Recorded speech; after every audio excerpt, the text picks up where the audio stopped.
Hello friends, welcome back to our channel MRS.MALASUNDAR. இன்னைக்கு இந்த வீடியோல பாத்தீங்கன்னா என்னோட மார்னிங் ரொட்டீனை தான் நான் உங்க கூட ஷேர் பண்ணிக்க போறேன். அது மட்டும் இல்லாம சூப்பர் அண்ட் டேஸ்டியான கருவாட்டு குழம்பு எப்படி பண்றது அப்படிங்கறதையும் ஷேர் பண்ணிக்க போறேன். இப்போ நீங்க பார்த்துட்டு இருக்கிறது பாத்தீங்கன்னா என்னோட குட்டி கார்டன். பூக்களை பறிக்கிறது எனக்கு சுத்தமாக பிடிக்காது. அதை அப்படியே செடியிலவே இருக்கும்போது பார்த்து ரசிக்கிறது தான் ரொம்ப பிடிக்கும். உங்களில் எத்தனை பேருக்கு இந்த மாதிரி செடியிலவே இருக்கும்போது பார்த்து ரசிக்கிறதுக்கு பிடிக்கும் அப்படிங்கிறத கமெண்டில் சொல்லுங்கள் மறக்காமல். இந்த செடியெலாம் பார்த்திங்கன்னா எங்கள் பக்கத்து வீட்டில் இருக்கவங்களோடது. இது அழகாக இருந்தது அப்படின்றதுக்காக எடுத்தேன். இதெல்லாம் பார்த்து முடிச்சதுக்கப்புறம் பார்த்தீங்கன்னா ஷார்ட்ஸ்க்காக வீடியோ எடுத்திருந்தேன். அதை தான் இப்போ நான் உங்களுக்கு காமிச்சிட்ருக்கேன். ஆஃப்டர்நூன் லஞ்சுக்கு பார்த்தீங்கன்னா கருவாடு குழம்பு தான் ரெடி பண்ண போகிறேன். ஸோ கருவாடு பார்த்திங்கன்னா தண்ணியில் போட்டு வச்சுருக்கேன். இன்றைக்கி மார்னிங் பிரேக்ஃபாஸ்ட்டுக்கு பார்த்திங்கன்னா கீரை பிரிஞ்சி வித் பாயில்டு எக்கு. இன்றைக்கி மார்னிங் பாப்பாவுக்கு பார்த்திங்கன்னா பால் காய வச்சுருந்தேன். அதை கேஸ் மேலே வச்சுருக்கேன். குக்கரில் பார்த்திங்கன்னா கொஞ்சமாக பாப்பாவுக்கு சாதம் வச்சுருக்கேன். ஆஃப்டர்நூன் ரைஸ் பண்ணுறதுக்காக இப்போவே தண்ணியில் சோக் பண்ணி வச்சுருக்கேன். இந்த ஆனியன் பார்த்திங்கன்னா ரைத்தா பண்ணுறதுக்காக கட் பண்ணி வச்சுருந்தேன். மார்னிங் கீரை பிரிஞ்சி தான் ரெடி பண்ணியிருந்தேன். கீரையோட தயிர் சேர்த்து சாப்பிடலாமா அப்படின்ட்டு திடீர்னு எனக்கு ஒரு டவுட் வந்துருச்சு. ஸோ வேணாம் அப்படின்னு சொல்லிட்டு வச்சுட்டேன். உங்களில் யாருக்காச்சும் கீரையோட தயிர் சாப்பிடலாமா அப்படின்னு தெரிஞ்சால் மறக்காமல் கமெண்ட் பண்ணுங்கள். சாப்பிடலாமா சாப்பிடக்கூடாது அப்படின்ட்டு. நான் சாப்பிட்டு முடிச்சதுக்கப்புறம் இப்போ நாங்கள் காமிச்சிட்ருக்கேன் பாருங்கள். இந்த செல்ஃபை க்ளீன் பண்ணணும். எனக்கு ரொம்ப பசிக்குது. ஸோ ஃபஸ்ட்டு சாப்பிட்டுட்டு அதுக்கப்புறம் க்ளீனிங் ஒர்க் ஸ்டார்ட் பண்ண போகிறேன்.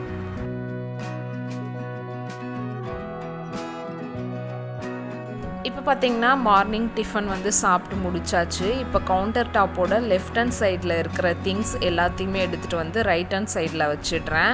பிகாஸ் செல்ஃப் க்ளீன் பண்ண போகிறேன். ஸோ கவுண்டர் டாப்பில் அந்த சைடில் இருக்க திங்ஸ் எல்லாமே கொஞ்சம் கிளியர் பண்ணிட்டேன்னா செல்ஃபில் இருக்க பாட்டில்ஸ் எல்லாமே அங்கே வைக்கிறதுக்கு கொஞ்சம் ஈஸியாக இருக்கும்.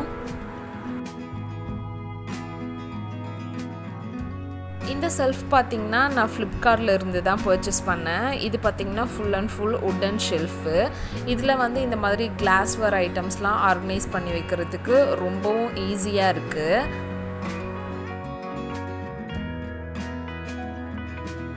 நம்ம வீட்டில் இருக்க செல்ஃபில் இந்த மாதிரி கிளாஸ் ஐட்டம்ஸ்லாம் ஆர்கனைஸ் பண்ணும்போது ஒன்றுக்கு பின்னாடி ஒன்று ஆர்கனைஸ் பண்ணுற மாதிரி இருக்கும். நம்ம உள்ளே இருக்கிற கிளாஸ் ஐட்டம்ஸ் எடுக்கிற மாதிரி இருந்தால் கொஞ்சம் பார்த்து ஹேண்டில் பண்ணி எடுக்கிற மாதிரி தான் இருக்கும். பட் இந்த மாதிரி செல்ஃபில் ஆர்கனைஸ் பண்ணும்போது நம்ம எடுக்கிறதுக்கு வைக்கிறதுக்கு எல்லாத்துக்குமே கம்ஃபர்டபுளாக இருக்கும். இப்போ பார்த்தீங்கன்னா இந்த செல்ஃபில் இருந்த கண்டெய்னர்ஸ் எல்லாமே எடுத்து கவுண்டர் டாப்பில் வச்சாச்சு. இப்போ இந்த செல்ஃபை ஃபுல்லாக தொடச்சி விட்டுடுறேன். இந்த செல்ஃபில் பார்த்தீங்கன்னா ஒன்லி டஸ்ட் மட்டும்தான் இருக்குது. எந்த விதமான ஆயில் கரையும் இல்லை. ஸோ நான் ஒன்லி ட்ரை கிளாத் வச்சு மட்டும்தான் இந்த செல்ஃபை துடைக்க போகிறேன். இப்போ பார்த்தீங்கன்னா இந்த செல்ஃப் ஃபுல்லாக தொடச்சி முடிச்சாச்சு. இப்போ கண்டெய்னர்ஸ் எல்லாத்தையுமே பார்த்தீங்கன்னா ஒன்ஸ் ட்ரை கிளாத் வச்சு நல்லா வைப் பண்ணிவிட்டு அதுக்கப்புறம் ஆர்கனைஸ் பண்ணிடுறேன். கிளாஸ் கண்டெய்னர்ஸ்லாம் நான் எப்படி மெயின்டைன் பண்ணுவேன்னு பார்த்தீங்கன்னா இதில் இருக்க திங்ஸ் ஏதாச்சும் காலி ஆயிடுச்சுன்னா அதை கையோட வாஷ் பண்ணிவிட்டு ஒரு ட்ரை கிளாத் வச்சு நல்லா வைப் பண்ணிவிட்டு அதுக்கப்புறம் ட்ரை பண்ணிவிட்டு அதுக்கப்புறம் தான் ரீஃபில் பண்ணுவேன். ஸோ கிளாஸ் கண்டெய்னர்ஸ்லாம் எப்போவுமே பார்க்குறதுக்கு பளிச்சுன்னு இருக்கும்.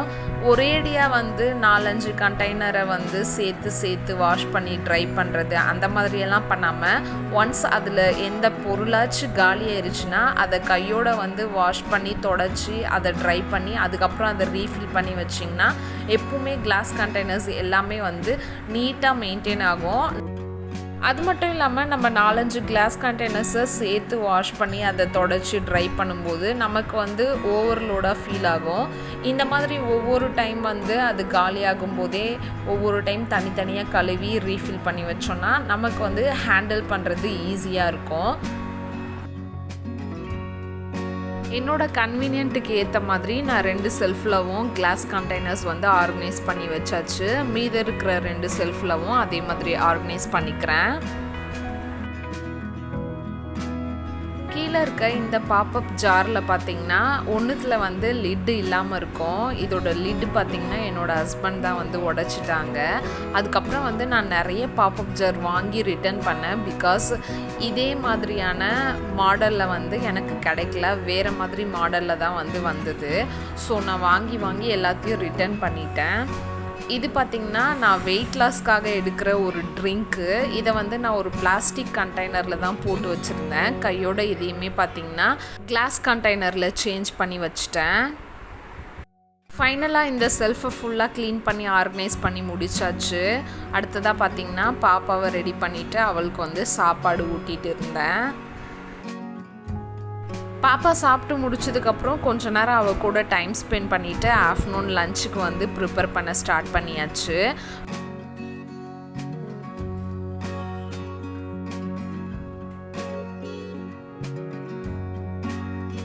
ஃபர்ஸ்ட்டு குழம்பு பண்ணுறதுக்கு தேவையான வெஜ்ஜஸ் எல்லாமே எடுத்து வச்சுக்கிறேன். இன்றைக்கி பார்த்திங்கன்னா நான் கருவாடு குழம்பு தான் வந்து வைக்க போகிறேன். வெறும் கருவாடு குழம்பு மட்டும் பண்ணாமல் கருவாடில் 2 வெஜிடபிள்ஸ் வந்து ஆட் பண்ணி தான் நான் இன்றைக்கி பண்ண போகிறேன். என்னென்ன வெஜிடபிள்ஸ்னு பார்த்திங்கன்னா பிரிஞ்சால் ஒன்று ஆட் பண்ண போகிறேன். அடுத்ததாக பார்த்திங்கன்னா அவரைக்காய்க்கு உள்ளே வந்து சீட்ஸ் இருக்கும்ல, அந்த சீட்ஸையும் சேர்த்து வந்து நான் இன்றைக்கி குழம்பு பண்ண போகிறேன். அவரைக்காய்க்கு உள்ளே இருக்க சீட்ஸை பார்த்திங்கன்னா நானும் என்னோடய ஹஸ்பண்டும் நைட்டே வந்து உரிச்சு வச்சுட்டோம். அதே மாதிரி இந்த குழம்பு பண்ணுறதுக்கு இன்றைக்கி நான் சின்ன வெங்காயம் தான் வந்து யூஸ் பண்ண போகிறேன். சின்ன வெங்காயமையும் நைட்டே வந்து கொஞ்சம் தோல் உரிச்சு எடுத்து ஸ்டோர் பண்ணி வச்சுருந்தேன் ஃப்ரிட்ஜில்.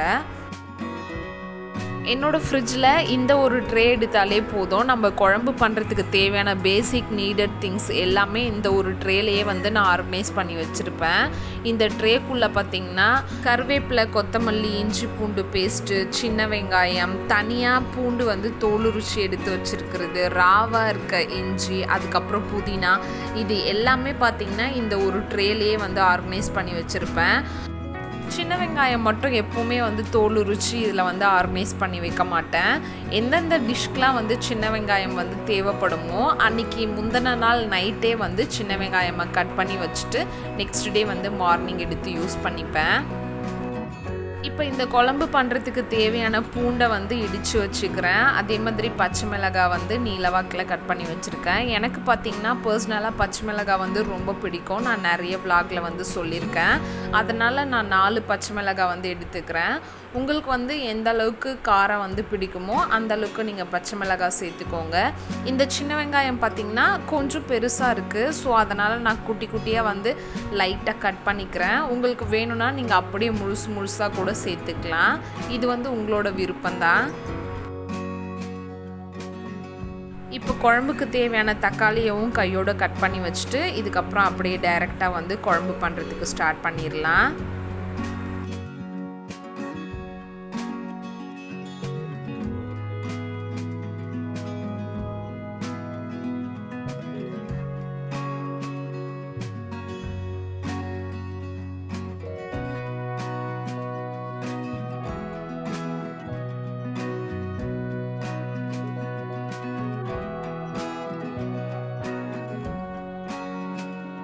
குழம்பு பண்ணுறதுக்கு கேஸ் மேலே ஒரு வானல் வச்சுருக்கேன். வானல் பார்த்திங்கன்னா நல்லா ஹீட் ஆயிருச்சு. அதில் வந்து நான் நல்லெண்ணெயில் தான் வந்து இன்றைக்கி கருவாடு குழம்பு பண்ண போகிறேன்.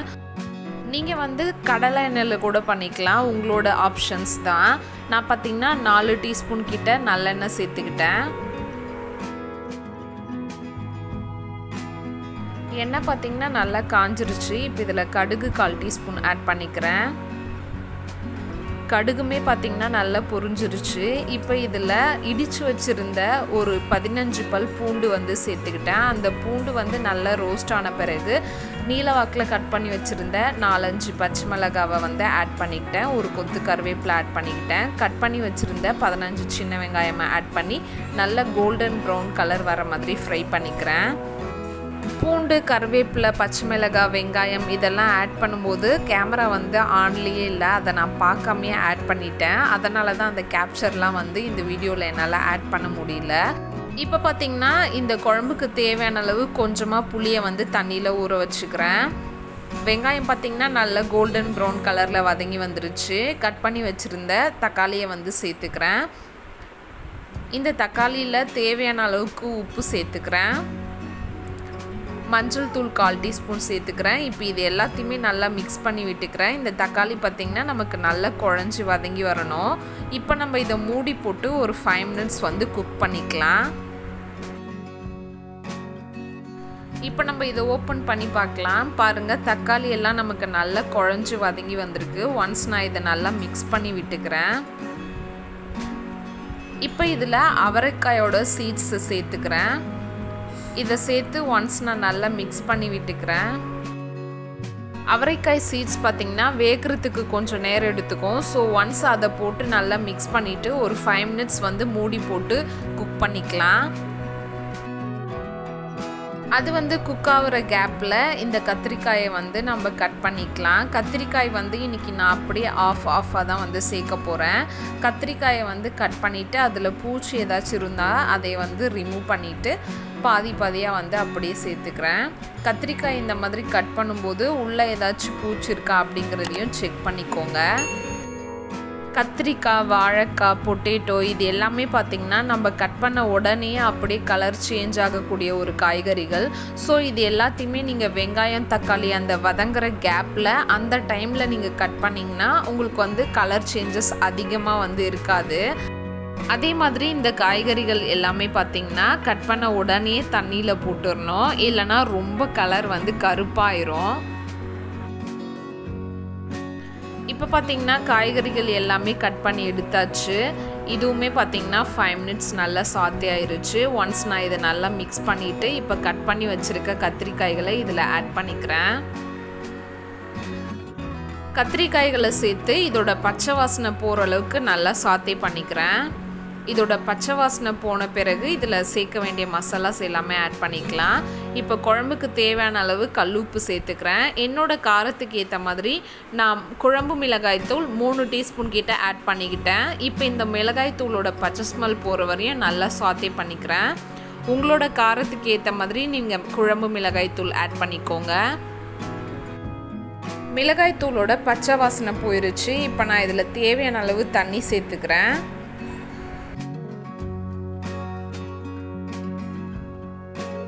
தண்ணியை சேர்த்த பிறகு நல்லா மிக்ஸ் பண்ணி விட்டுக்கிறேன்.